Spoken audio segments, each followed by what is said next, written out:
Shalom, Bapak Ibu Saudara. Kita melanjutkan studi kita kristalisasi kitab masih 2 Timotius. Barangkali ini yang terakhir. Kalau nanti masih ada ya, kita akan mengambil tema tentang Paulus sebagai seorang yang ditetapkan menjadi contoh ya bagi orang-orang percaya. Karena dikatakan itu dia merasa diri sebagai seorang yang paling berdosa, dan di 1 Timotius ya, dan dia dikatakan di sana menjadi contoh ya, dia mendapatkan belas kasihan Tuhan dan menjadi contoh bagi orang-orang percaya. Nah, kemudian kita akan melihat ini 2 Timotius ini. Dia juga bilang ya, jadilah pengikutku seperti aku pun mengikut Kristus. Jadi kalau saudara dan saya ingin melihat contoh seorang yang mengikut Tuhan sampai akhirnya ya, kita harus melihat contoh Paulus. Ini bukan berarti kita tidak belajar yang lain, tapi Alkitab mengatakan, kitab Ibrani pasal 11 khususnya terjemahan bahasa LA itu ya, dikatakan di sana, pasal 13 ya. Perhatikanlah cara hidup mereka. Itu dulu kita baca dulu ya. Nah, ini penting juga ini ya, supaya kita nanti dalam mempelajari Paulus kita tahu ya. Dikatakan di sini, ingatlah, ini pasal 13 ayat 7. Ingatlah akan pemimpin-pemimpin kamu yang telah menyampaikan firman Allah kepadamu. Perhatikanlah akhir hidup mereka dan contohlah ya iman mereka. Jadi memang akhir kehidupan seseorang itu ya sangat penting, sama seperti perlombaan kan, bukan hanya startnya aja ya, tapi akhirnya itu yang penting. Apalagi kalau kita umpamakan dengan pelari ya, kehidupan ini diumpamakan dengan lari, itu kita bukan lari 100 meter ya, sprint ya. Kalau sprint itu startnya yang sangat penting ya, makanya banyak pelari-pelari curi start ya. Tapi kita ini lebih kepada lari maraton, ya, jarak jauh 10 kilo barangkali ya. Sehingga di sana yang dibutuhkan kestabilan ya, ketahanan, kekuatan ya. Dan akhirnya itu, karena startnya nggak terlalu penting. Saudara lihat kalau orang-orang lari-lari maraton itu sedang dalam dia lari ya kumpul aja gitu ya. Silakanlah yang mana yang duluan itu, pembenanya nanti di akhirnya itu kita akan lihat bagaimana. Nah, di sini kita akan ambil 3 poin yang kita mau pelajari dari Paulus. Khususnya kitab ini kita coba karena ini studi kristalisasi ya. Dari yang pertama panggilannya ya, yang kedua pemberitaannya, dan yang ketiga pribadi ya, serta akhir hidupnya. Nah, jadi kita melihat dulu ya panggilannya, pasal 1 ayat 9 dikatakan di sini, dialah yang menyelamatkan kita dan memanggil kita dengan panggilan kudus, bukan berdasarkan perbuatan kita, melainkan berdasarkan maksud dan kasih karunia-Nya sendiri yang telah dikaruniakan kepada kita dalam Kristus Yesus sebelum permulaan zaman. Jadi ini Paulus ini memang dia mengatakan di sini panggilannya itu memang didasarkan ya, bukan atas perbuatan kita, melainkan maksud dan kasih karunia-Nya. Karena kita tahu Paulus itu dalam kehidupannya sebelumnya itu dia namanya Saulus ya. Dia besar kemungkinan dia salah satu anggota Sanhedrin ya, mahkamah agama yang membunuh Yesus itu. Pada zaman Yesus itu Kayafas yang menjadi imam besarnya. Nah, karena Paulus bisa dapat surat rekomendasi begitu untuk bisa membunuh pengikut-pengikut Tuhan yang dianggap sesat ya oleh orang-orang Yahudi, oleh agama Yahudi itu, Yudaisme. Nah, Paulus ini seorang yang katakanlah dia dipilih, dia sebenarnya bukan orang jahat ya. Dia seorang yang sangat agamawi sekali. Dia bilang bahkan dalam kehidupanku dulu aku jauh lebih maju daripada teman-teman sebayaku. Ya, jadi dia ini dalam agama itu, agama Yahudi, Yudaisme sangat maju sekali dia. Sangat dia bergiat. Tapi dia nggak bisa melihat, ya, buta dalam arti begitu ya. Dia sangka yang dia perbuat benar. Dia pikir membunuh itu, mengejar-ngejar pengikut Yesus itu, dia rasa itu benar ya. Dia sangat yakin sekali ya. Karena dia belum dapat kasih karunia ya. Jadi begitu ya cirinya ya, orang yang belum dapat kasih karunia Tuhan, tentu dia sangat yakin akan dirinya. Sangat-sangat yakin sekali bahwa yang diperbuatnya itu benar. Tapi begitu datang kasih karunia Tuhan dan panggilan Tuhan, itu kalau dalam kasus Paulus ini sedang jalan menuju kota Damsik ya, Damaskus. Nah disitulah dia mendapatkan cahaya itu dan dia rebah, buta, dan akhirnya Tuhan memberikan penglihatan, memberitahulah ya akan panggilannya. Nah di sini dikatakan panggilannya itu sebagai apa ya, pemberita, dikatakan di sini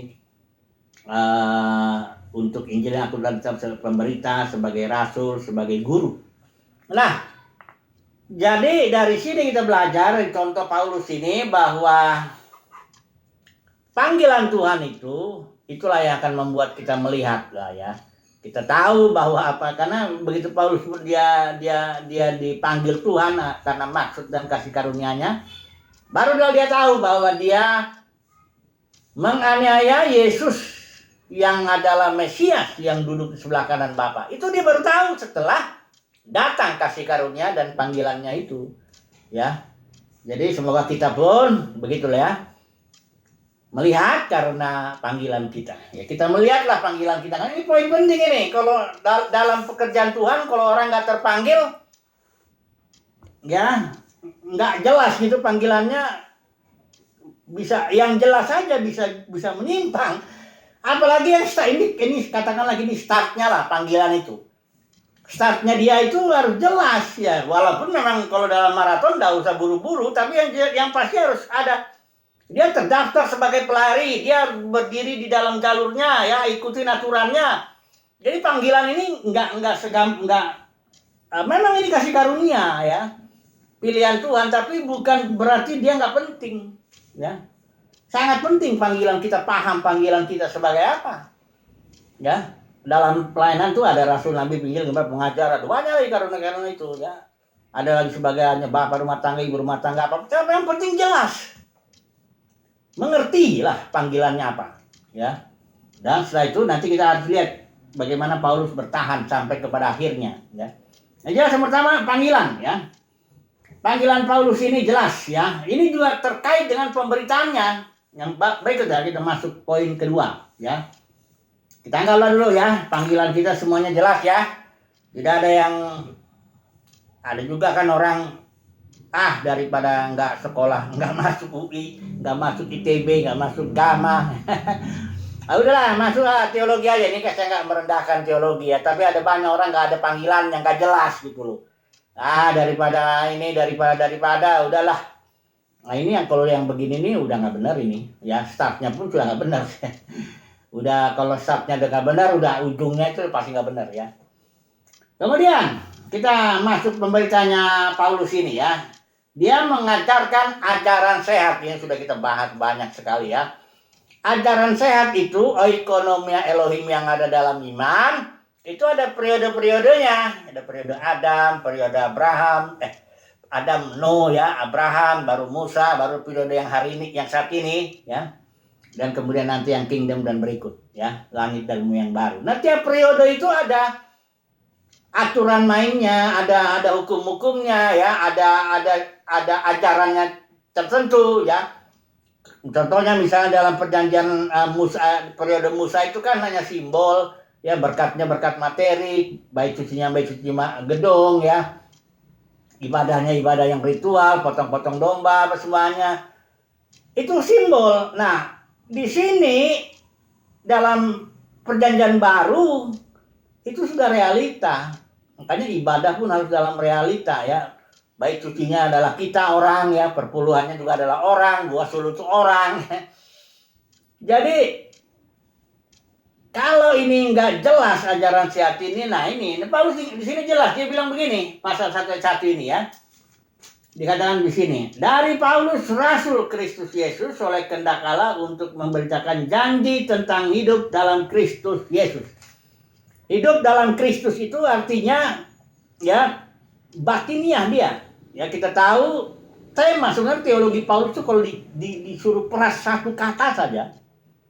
Kalau saya milih itu kata itu, istilah itu, saya akan pilih itu istilahnya Kristus. Karena ajaran Paulus, ya Kristus itu dalam pengertian ya, Kristus kepala. Paulus memberitakan Yesus. Kristus tubuh, itu ciri khas Paulus itu ya. Tubuh Kristus. Kemudian Kristus ini spirit. The spirit of Christ atau life-giving spirit, roh pemberi hidup. Kemudian Kristus ini juga all in all. Kristus ini juga dia di dalam batin ya. Christ is our life. Kristus adalah hidup kita. Jadi ajaran Paulus itu jelas batinnya, ya. Itulah ajaran sehat yang diberitakan Paulus itu, ya. Jadi dia tidak memberitakan sesuatu yang apa ya, yang lahiriah, yang luaran. Coba perhatikan dalam setiap surat-suratnya, doa-doanya pun juga selalu doa-doanya yang bersifat batiniah. Ya, karena Efesus 1 ayat 3 juga Paulus jelas bilang tuh, Tuhan sudah memberkati kita dengan segala berkat rohani dan jasmani. Ya bukan Tuhan nggak peduli makan minum pakaian, asal Paulus sudah di sini. Asal ada makanan dan pakaian cukuplah. Ya, jadi Paulus itu enggak. Ya dia fokus harta dalam bejana tanah liat. Ya, harta kita yang sejati itu adalah harta yang di dalam batin. Ya, Christ in you, the hope of glory. Jadi pemberitaannya jelas, ya. Panggilannya jelas, itu nomor satu ya. Pemberitaannya pun jelas. Panggilannya Yesus, Paulus itu panggilannya sebagai pemberita, sebagai rasul, dan sebagai guru. Ya, panggilan Paulus jelas. Pemberitaannya juga jelas sekali. Kristus ya. Christ in you, the hope of glory. Kemudian ini saya mau sedikit dulu bicara ini tentang dunia kekristenan yang sudah tidak lagi fokus kepada batiniah. Ya, kejatuhan gereja itu adalah tidak lagi bersifat batiniah ajarannya itu. Ya, ajaran apa? Prosperity teaching itu sudah sangat merembes kepada hampir semua denominasi lah. Ya. Sehingga orang Kristen sekarang kalau ditanya ikut Tuhan bagaimana, ya, dia akan berikan definisi-definisinya, ya sedikit masalah, diberkati ya, ya bisnisnya sukses, ya tambah kaya dan sebagainya. Kira-kira kesana lah ya kalau ditanya. Ya. Sementara Paulus ketika dia membuktikan dirinya itu hamba Tuhan, dia malah menjelaskan masalah-masalahnya, aku dipukul berapa kali, mengalami karam kapal, masuk penjara dan sebagainya ya, kelaparan, kedinginan, malah yang begitu ya. Ini bukan berarti sekali lagi ya itu yang bersifat batiniah ini fokus daripada ajaran sehat itu. Kalau sudah ini, karena Judas pun bilang kalau guru palsu itu ya begitu, dia menggunakan kasih karunia Tuhan, bilang Tuhan itu baik, Tuhan itu kasih, Tuhan ini, tapi nanti diarahkan itu semua kepada kesuksesan yang lahiriah. Ini sebenarnya penyimpangan, itu hamartia istilahnya dalam Yunani, itu dosa. Tapi saya mau bicara sedikit lah ya dalam dunia kekristenan ya, karena begini, orang yang mengajarkan ajaran yang lahiriah ini ya, sukses yang lahiriah ini semua itu sebenarnya menyimpan bom waktu, karena waktu itu nanti yang akan menentukan dia. Karena ini sebelum kita masuk kepada pribadi dan akhir hidup Paulus ya, kita lihat dulu lah ya dalam dunia kekristenan itu ada, saya mengumpamakannya begini Bapak Saudara. Kalau kita melihat dua garis sejajar, pendek garisnya itu saat ini, walaupun misalnya kita asumsikan dulu lah garis itu tidak sejajar sebenarnya, tapi dia hanya kita lihat sepenggal saja, maka kelihatannya dia masih sejajar, ya. Tapi ketika nanti dia ditarik makin lama ke titik ekstrimnya, makin kelihatan lah bahwa dia itu sebenarnya tidak sejajar. Nah, saya mau bilang begini, ajaran sehat dan ajaran lahiriah itu, yang palsu itu pada awalnya tidak terlalu kelihatan. Saudara dengan khotbah, banyak orang nggak bisa memahami. Oh ini ajaran sehat, oh ini ajaran yang lahiriah, tidak bisa kelihatan begitu. Tapi nanti kalau dia hidupnya diperpanjang terus sampai di ujungnya baru kelihatan lah. Kadang banyak berwaktu di situ, ya. Pelayan-pelayan Tuhan yang suka memberitakan kesuksesan lahiriah itu, ujung hidupnya itu loh, enggak seperti Paulus di sini, ya. Makanya Alkitab bilang, perhatikanlah akhir hidup mereka, baru contoh imannya, ya. Jadi bagi saudara ini ajaran, waktulah itu ujiannya nanti, ya. Ujiannya nanti waktu. Nggak gampang ini ya. Kejam kalau waktu itu mengujinya. Nggak peduli siapapun juga ya. Kalau dia mengalukan ajaran yang tidak, pemberitaannya itu tidak sehat dalam arti lahiriah, ngajar-ngajar perpuluhan, ngajar-ngajar harus datang buah sulung, harus ngajar harus datang ke gedung ibadah itu, harus begini begitu sebagai agamawi lah ya. Itu nanti di ujungnya kita lihat di akhir hidup orang itu, ya. Atau kalau enggak ya minimal ya terakhirnya di pengadilan Kristus lah nanti ya. Di sanalah kita akan terbuka semua siapa kita sebenarnya ya kan gitu. Tapi di sini Paulus kita melihat ya. Coba perhatikan akhir hidupnya ini ya. Dia bilang begini. Dia tahu udah mendekati akhirnya, dia bilang begini. Pasal 4. Mengenai diriku, darahku sudah mulai dicurahkan sebagai persembahan, dan saat kematianku sudah dekat. Ini Paulus tahu saat kematiannya sudah dekat. Inilah contoh orang yang memberitakan panggilannya jelas, ya satu. Kedua, ajarannya sehat. Akhir hidupnya itu istilahnya dia mendadak mati, dia nggak tahu gitu. Ini contohnya, ya ini contoh. Ya nggak harus semua orang ngomong begini pada waktu akhir hidupnya, tapi yang jelas kalau orang panggilannya itu betul-betul ya dari Tuhan, pemberitaannya ajarannya sehat, ya yang batin ya, dia ketika saat kematiannya dia tahu aku sudah dekat, bahkan dia bukan hanya itu aja, dia bilang aku telah mengakhiri pertandingan yang baik, aku telah mencapai garis akhir, aku telah memelihara iman. Karena ajaran sehat itu ya oikonomia Elohim yang ada dalam iman. Paulus memelihara imannya itu dengan cara jaga ajarannya juga, karena ajaran itu dengan iman itu dekat itu. Jadi ini contoh ya bagi kita, kalau kita mengajarkan ajaran yang sehat, yang batiniah, panggilan kita jelas ya, pemberitaan kita juga jelas. Saya percaya kita akan mengakhiri hidup kita seperti Paulus begini. Bukan harus mati martir ya. Pendeknya kita tahulah saat kematianku sudah dekat. Ya.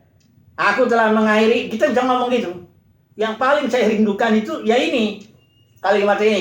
Jangan mati mendadak, bahkan nggak ninggalin pesan dalam perjanjian dalam Alkitab. Semua hamba-hamba Tuhan yang mati itu rata-rata berpesan dulu sama anak cucunya, kayak Yakub ya, kumpul dulu anak cucu ya, kasih pesan ya, jelas ya, bukan meninggalkan kasus.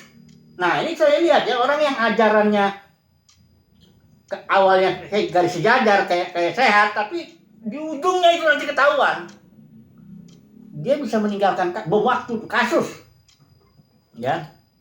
Nah ini ngeri nih waktu ini, ujian ini waktu ini ya. Tapi saya yakin orang yang melakukan panggilan jelas dan ajarannya sehat, pasti akhir hidupnya kayak gini, kayak Paulus. Dia bilang aku telah mengakhiri pertandingan yang baik. Aku telah mencapai garis akhir, ya. Dan aku telah memelihara iman. Waduh, enak sekali itu. Kematian yang apa ya? Inilah yang sukses itu menurut. Kalau orang mengajarkan ajaran sukses, matinya itu sukses gitu. Ketika itulah Tuhan ketemu ya, hambaku yang baik dan setia. Jadi ini buat saya ini ya, dan saya yakin itu Alkitab juga begitu. Akhir daripada kehidupan seseorang itu sangat penting sekali. Bukan hanya awalnya, panggilannya jelas harus ya, itu harus.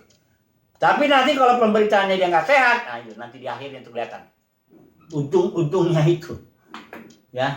Makanya jangan nilai dulu sekarang orang itu, ya. Jangan bilang orang ini sukses karena dia bisa tarik 10.000, 20.000 jemaat, dia bisa bangun gedung besar-besar begini-begini. Jangan dulu. Nggak waktunya sekarang ini. Apalagi dengan datangnya Mr. Covid ini, harusnya gereja tuh mikir ya, umat Tuhan tuh apa maksud Tuhan, ya. Bahwa Tuhan sebenarnya mau masuk kepada babak baru, ya. Nah, jadi intinya begini, ya.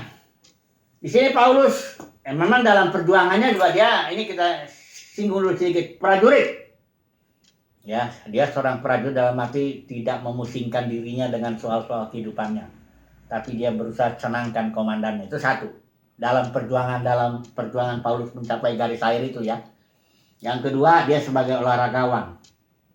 Ya, olahragawan tahulah disiplin, ya, dia ikutin aturan, dia ya melatih diri lah, ya, menjaga diri.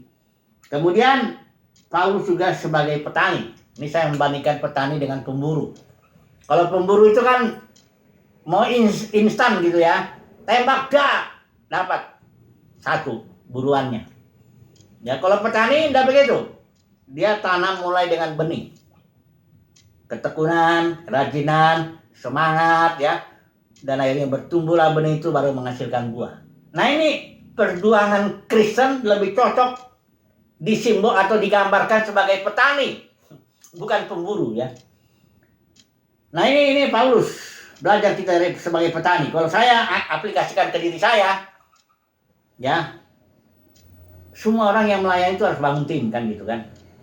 Nah, kalau model pemburu ini, dia bangun tim ini dengan cara ya mengiming-iming, barangkali dikasih ada fasilitas, dikasih gaji atau apa, langsung terbentuk timnya, ya kan. Tapi itu pemburu itu hati-hati, tim itu bisa sesekali buyar. Tapi kalau dia nanam melalui katakanlah melalui anak cucu, dia membesarkan anak atau anak rohani atau anak jasmani, ya terserah. Kalau Tuhan berikan anak jasmani, tentu anak jasmani itu ya terus itu tahun demi tahun. Lambat dia memang. Lambat, tapi kalau udah jadi, ini kekal ini. Dia akan meneruskan perjuangan kita sampai kita mati pun dia akan teruskan anak cucu kita. Anak cucu rohani juga ya, maksudnya kalau yang ada hamba Tuhan kan nggak punya anak jasmani. Jadi petani Paulus itu, ya, bukan pemburu, ya. Nah, ini kira-kira kehidupan seorang pelayan atau yang menjadi contoh lah, ya, seorang Paulus, ya. Jadi tiga saya simpulkan dulu.